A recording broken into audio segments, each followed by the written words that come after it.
Hello, my dear students. Today, let us discuss the topic advanced tax. ಇಂದಿನ ವಿಡಿಯೋದಲ್ಲಿ ನಾವು advance ತೆರಿಗೆ ಎಂದರೆ ಏನು, ಯಾರೆಲ್ಲ ಅಡ್ವಾನ್ಸ್ ತೆರಿಗೆಯನ್ನು ಕಟ್ಟಬೇಕಾಗತ್ತೆ ಅನ್ನುವಂಥದ್ದನ್ನು ಡಿಸ್ಕಸ್ ಮಾಡೋಣ. In the beginning, let us first discuss the meaning of advance tax.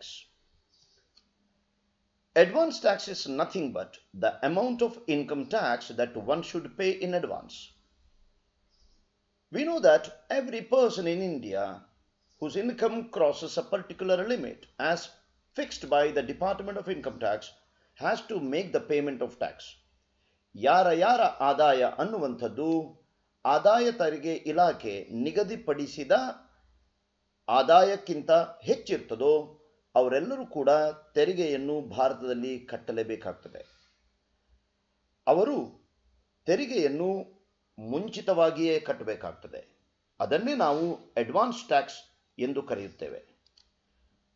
Instead of a lump sum payment at the year end, one pays in installments as per the due dates given by the Income Tax Department, and this tax is called the tax in advance. ಅಂದರೆ ಒಂದೇ lump sum ಆಗಿ ಮೊತ್ತವನ್ನು ಕೊಡುವ ಬದಲಿಗೆ ಅದು ಕೂಡ ಕೊನೆಯಲ್ಲಿ ತೆರಿಗೆ ಪಾವತಿದಾರರು ತಮ್ಮ ತೆರಿಗೆ ಮೊತ್ತದ ಜವಾಬ್ದಾರಿ ಏನಿದೆ ಆ ಜವಾಬ್ದಾರಿಯನ್ನು ಕಂತಿನ ರೂಪದಲ್ಲಿ ಕೊಡುವ ಮೂಲಕ ತಮ್ಮ ಜವಾಬ್ದಾರಿಯನ್ನು ನಿರ್ವಹಿಸಲು ಈ ಅಡ್ವಾನ್ಸ್ ಟ್ಯಾಕ್ಸ್ ಅನ್ನುವಂಥದ್ದು ಅನುವು ಮಾಡಿಕೊಡುತ್ತದೆ.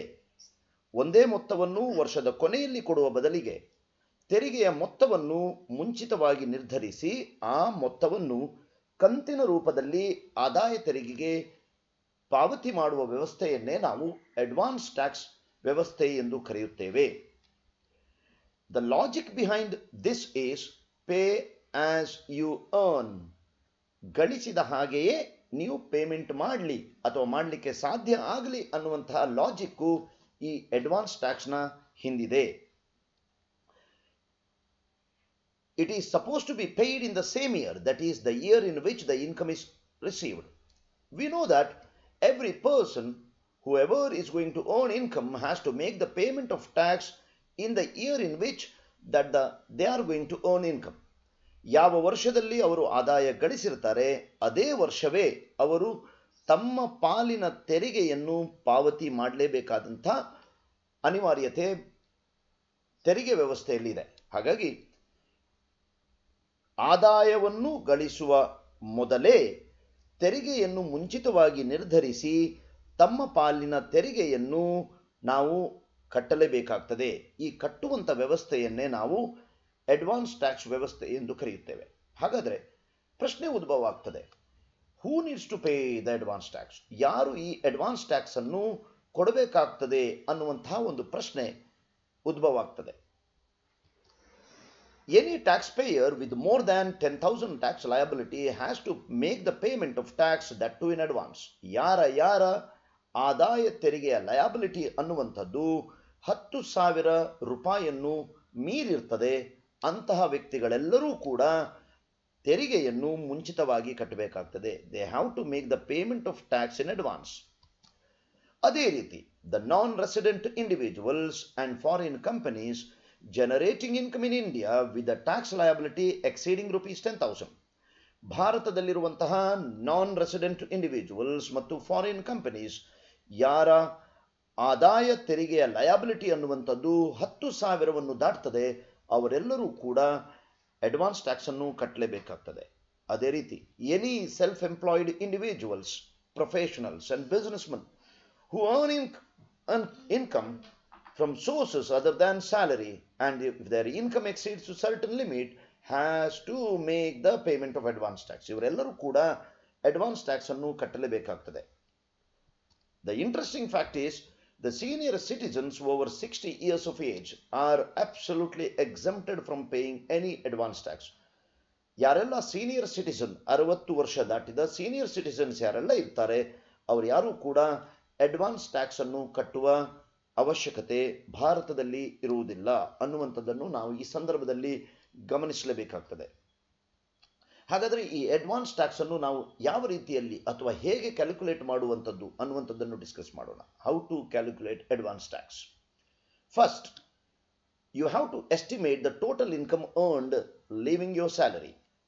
As you are going to make the payment of tax in advance, that is, before you earn income, you are going to make the payment of tax. ಆದ ಕಾರಣದಿಂದ ನೀವು ನಿಮ್ಮ ಒಟ್ಟು ಆದಾಯವನ್ನು, ಸಂಬಳದ ಆದಾಯವನ್ನು ಬಿಟ್ಟು ಅಂದಾಜಿಸಬೇಕಾಗ್ತದೆ. ಎಷ್ಟು ನೀವು ಈ ವರ್ಷ, ಈ ಆರ್ಥಿಕ ವರ್ಷದಲ್ಲಿ ನೀವು ಎಷ್ಟು ಆದಾಯವನ್ನು ಗಳಿಸ್ತೀರಿ ಅನ್ನುವಂಥದ್ದನ್ನು ನೀವು ಫಸ್ಟ್ ಅಂದಾಜಿಸಬೇಕಾಗ್ತದೆ.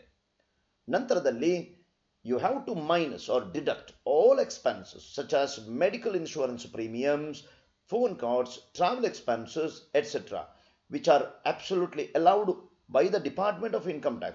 ಅಂಥವುಗಳನ್ನು ನೀವು ಮೈನಸ್ ಮಾಡಲಿಕ್ಕೆ ಅವಕಾಶ ಇದ್ದಂಥ ಪಕ್ಷದಲ್ಲಿ ಮೈನಸ್ ಮಾಡಬೇಕಾಗ್ತದೆ ನಿಮ್ಮ ಟೋಟಲ್ ಇನ್ಕಮ್ನಿಂದ. ಮತ್ತು ಇದಕ್ಕೆ you have to add the other incomes that are received apart from salary, such as interest from FDs, house rent, lottery winnings, etc. ನೀವು ಸ್ಯಾಲರಿಯನ್ನು ಬಿಟ್ಟು ಬೇರೆ ಯಾವುದಾದರೂ ಆದಾಯವನ್ನು ನೀವು ಗಳಿಸ್ತಾ ಇದ್ದೀರಿ ಅಂತಾದರೆ, ಯಾವುದಿರಬಹುದು? ಫಿಕ್ಸ್ಡ್ ಡೆಪಾಸಿಟ್ನ ಮೇಲಿನ ಬಡ್ಡಿ ಇರಬಹುದು, ಹೌಸ್ ರೆಂಟ್ ನಿಮಗೆ ಬಂದಿರುವಂಥದ್ದಿರಬಹುದು, ಅಥವಾ cross word puzzles or winning from lottery, ನೀವೇನಾದರೂ ಆದಾಯ ಗಳಿಸಿದ್ದೀರಿ ಅಂತಾದರೆ ಅವುಗಳನ್ನು ನೀವು ಆ್ಯಡ್ ಮಾಡಬೇಕಾಗ್ತದೆ. ತದನಂತರದಲ್ಲಿ you have to calculate the tax liability. ನಿಮ್ಮ ತೆರಿಗೆಯ ಲಯಬಿಲಿಟಿ ಎಷ್ಟಿದೆ ಅನ್ನುವಂಥದ್ದನ್ನು ನೀವು ಲೆಕ್ಕಾಚಾರ ಮಾಡಬೇಕಾಗ್ತದೆ. Maybe as per the old tax regime or maybe as per the new tax regime. It is left you to decide. SSCಗೆ ಈ ನಿರ್ಧಾರವನ್ನು ಆದಾಯ ತೆರಿಗೆ ಇಲಾಖೆ ಬಿಟ್ಟಿರ್ತದೆ.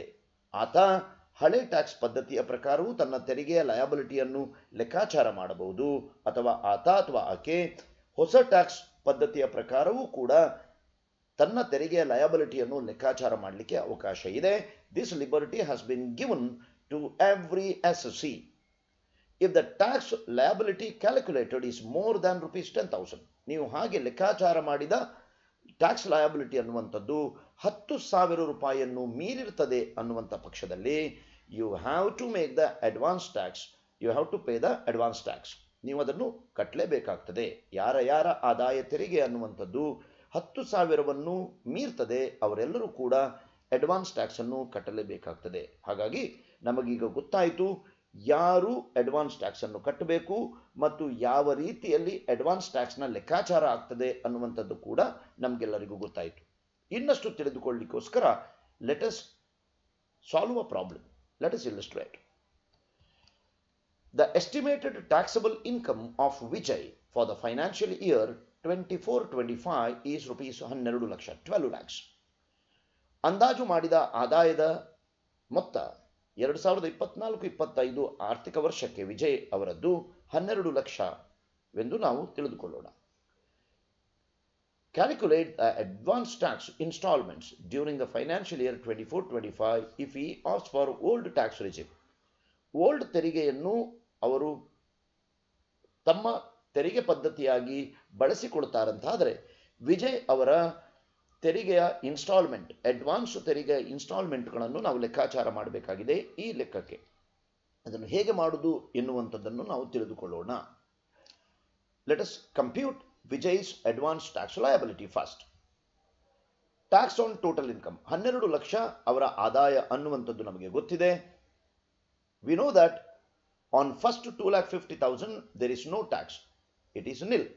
On the next rupees 2,50,000 it is 5%, which comes to 12,500.